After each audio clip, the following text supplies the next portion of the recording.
Did you know that the quest for immortality planted the seed for weapons of mass murder? Because the answer to true immortality cannot be made by any material.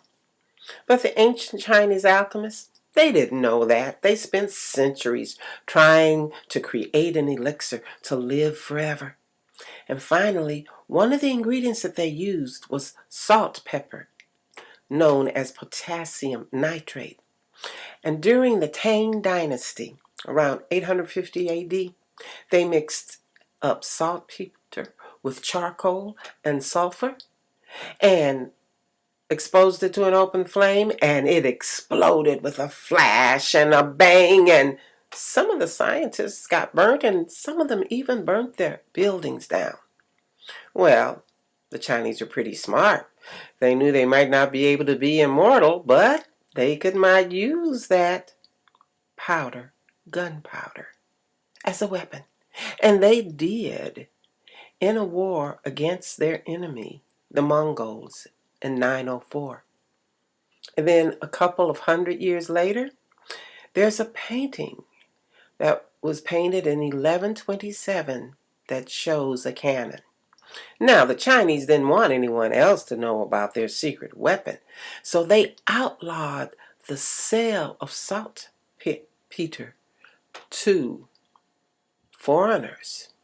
But there was the Silk Road, and there was travel and exchange and commerce, and the secret got out to the Europeans, of course.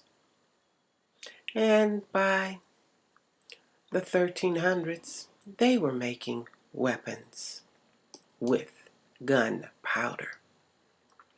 And so began the road to creating weapons of mass destruction.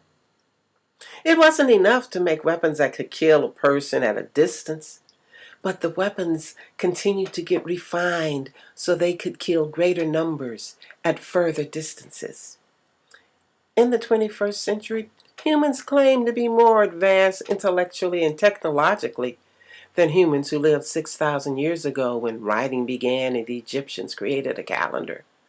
But in these last 2,000 years, the only thing humans, especially those most righteous and claiming the divinity of one man, those humans have managed to cause more massive wars, pollute the planet, and enable sad, angry, jealous, isolated, bitter people to obtain massive killing guns. When will scientists, spiritual teachers, and politicians understand the only power, the only immortal existence is the loving, compassionate, courageous spirit?